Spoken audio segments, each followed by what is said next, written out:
إن الذين آمنوا وعملوا الصالحات يهديهم ربهم بإيمانهم تجري من تحتهم الأنهار في جنات النعيم دعواهم فيها سبحانك اللهم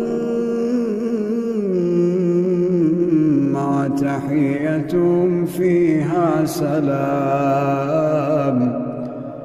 وآخر دعواهم أن الحمد لله رب العالمين.